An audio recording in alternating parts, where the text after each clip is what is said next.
So, Matlala, I want to move to the matter of the 6th of July. You were in possession of a contraband cell phone in your cell, weren't you?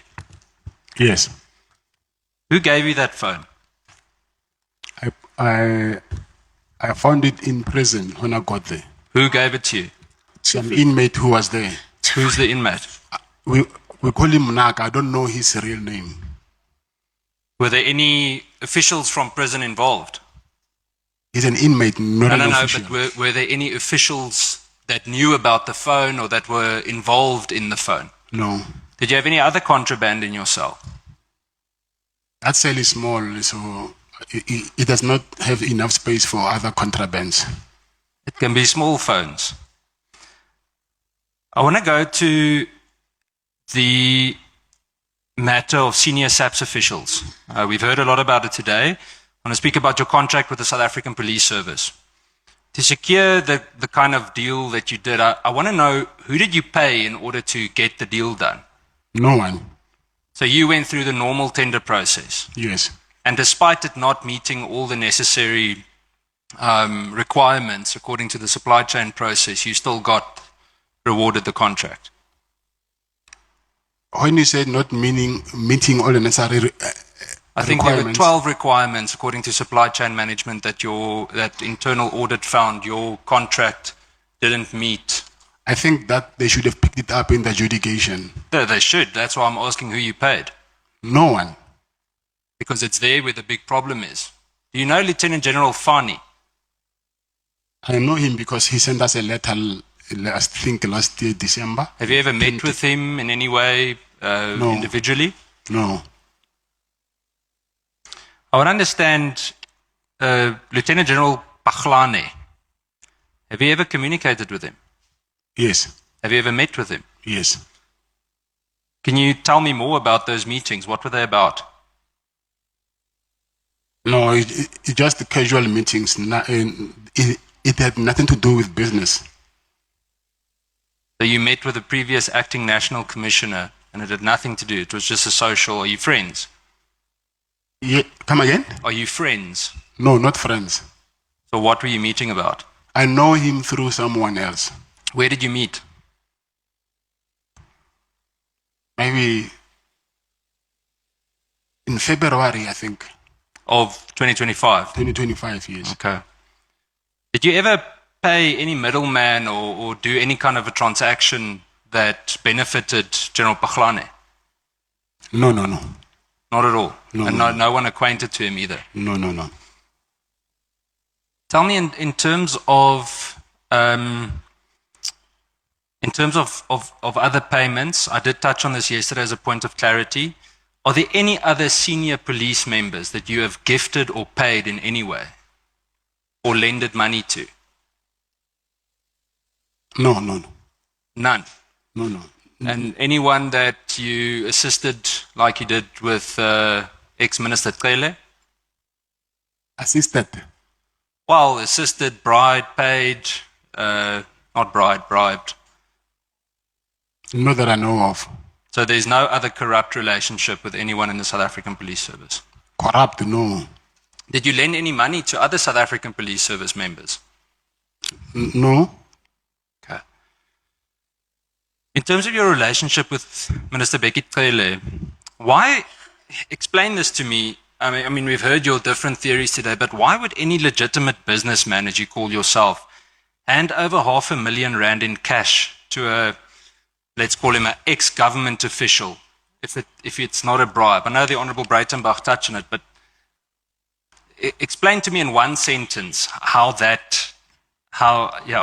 why would any legitimate businessman do that? Because I was under very serious harassment from the same police. I want to understand, or make you understand, that aiding and abetting is when a person assists, enables, or finances someone else to engage in unlawful or criminal conduct.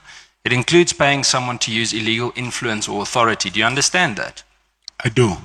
So, by Becky Tkele fixing your problems for you, do you understand that that is a use of illegal influence or authority? I agree. So would you then understand why we say that you bribed him? To an extent, yes, I understand. Based on that specific definition and based on what you've told us so far, is that the only money that you gave to Becky Taylor, the 500,000? Yes. There was nothing else, no other cash, no Woolies bags.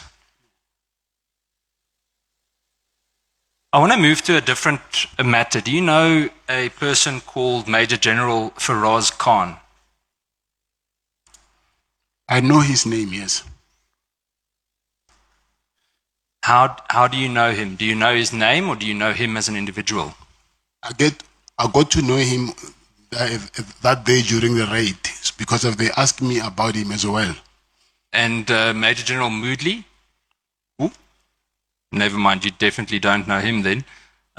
Do you know a Major General Mzwandile Tio? No, I don't. Not. Okay. And do you know, or have you had any contact with other senior members of the Crime Intelligence Division? No. And none of them ever did you any favors, or you contacted them to assist with any kind of work? No. Have you ever given money to anyone in crime intelligence? No. Why did you hesitate? I'm not hesitating. I'm trying to think when you say crime intelligence, which unit is that? But I get it. Okay. Is it correct that you have cottages situated at the back of one of your properties in Pretoria? Yes. What are those cottages used for, Mr. Madlanga? For staff. And have you ever availed them for police members' use? No. Did police rent them, or did they use them for anything else? No. Not. There was never a rental there. Did you ever receive any internal documents from SAPS, documents that you weren't meant to have, anything that's classified or considered top secret, any memos, registers, anything like that? I think while I was in prison, because NPA came here in prison and they asked me to sign for a search and seizure. And when they went to my house, they got some of the documents, and then they found some of the documents, I think they're from SAPS, from my house. What documents were they? I don't know, because I was in jail. I just heard that there were some documents that they say they found from my home. But were you not aware of any documents at your house? The thing is, when I went to sign for the contract, so there was three big bundles of documents and some other papers. So when I took these papers, I think I took some of the papers which did not belong to me. Have you ever provided any SAPS uniforms or equipment or identification to individuals that don't belong to SAPS? No. Not.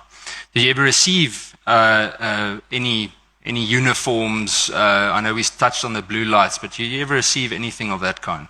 No, I didn't. And then the last few questions, Mr. Madlanga. You accuse multiple ministers, SAPS generals, crime intelligence, I believe some of or you mentioned the IPID complaints, and investigators of wrongdoing, correct? Harassment, as you called it. Yes. Yet in every instance, your allegations arise only after action was taken against you, correct? No, that's not correct. Okay, what action did you take before then to report it? I tried to do the High Court interdict, and then they advised me to cancel that thing. No, but I mean, we know you bribed Taylor, Minister Taylor. I want to understand, what did you do as an ordinary South African, as you claim to be, to report the harassment that you spoke of? Did you ever open any criminal cases? If I had to open it, it was supposed to be in South Africa, but that was not possible to do it. I tried, but I couldn't win. Where did you try? I tried in Brooklyn. I also tried in Soweto. So that thing never happened. And what was the reason that they gave you? In Brooklyn, they said they cannot open a case against the police. I want to understand.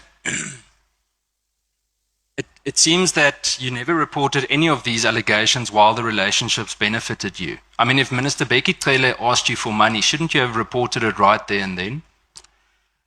You can report the police to the police. You absolutely can. We wouldn't be sitting here if people didn't report the police to the police. But I tried that, so for me it never worked. Mr. Matlala, do you want us to believe that the former minister, multiple police generals, IPID, a torture victim, a task team, all conspired to target you, one businessman? That's what happened. Why? What makes you so threatening? I mean, the way you sit here, you come across either extremely naive or you want us to believe a totally different version of what your rap sheet says. So why are you so threatening to them? Why am I threatening them? No, why are you a threat to them? I'm not saying you're threatening them. I am not a threat to them. I believe that because of they thought that I'm close to General Sibia or Minister Mkunu. So actually I was not the target from what I heard from Minister Kele. So, but through me, they were going to get to their people. So let me make it simpler. You willingly entered, you may not have been understanding how big the conflict internally was, but you willingly entered a corrupt network to secure a multi-million rand contract. When that network became too demanding and a rival faction targeted you, you found yourself in a war that you couldn't control, correct? No, that's not correct. How would you describe it? I never bribed anyone to get my contract. You bribed Becky Tele, not maybe for the contract, but to make problems go away. I had to do what I had to do with this Becky Tele issue. And now, to save yourself, you're accusing everyone else of the very corruption you willingly participated in. Isn't that true? Everyone else like who? Becky Tele, Brown Mahotsi, I'm not accusing even those are facts. Well, whether it's a fact or not, you partook in the process. It's like Honorable Breitenbach explained to you the difference between a corruptor and a corruptee. Yes, I admit that. Mr. Matlala, there's one constant in every strand of this entire web, everything we've heard so far. And it's you. You with unexplained cash, your apartment, different properties. You seem to somehow insert yourself into investigations. You're shifting directors when it suits you. It's not a coincidence. I'm telling you that you're not some unlucky bystander that happened to find himself in this space. When you go through the list of offenses and things that you've been charged of, it's very clear that you've built a very lucrative career on things that shouldn't necessarily have been the supposed, as you call it, ethical way of doing things. So I want to put it to you that you are the central figure in this corrupt enterprise. Isn't that the truth? Yeah, that's not the truth. So who is the central figure? I don't know.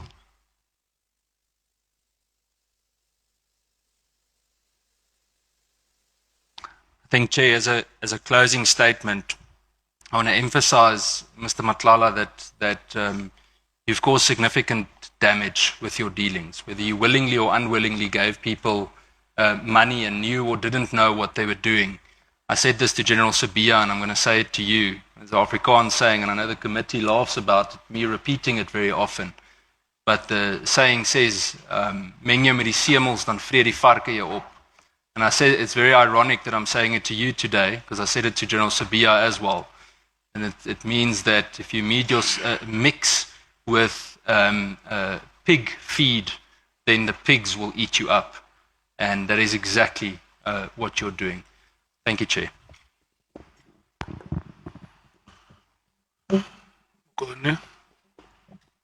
Any comment? I don't know. Actually, I forgot it, but let me just say no for comment. Okay.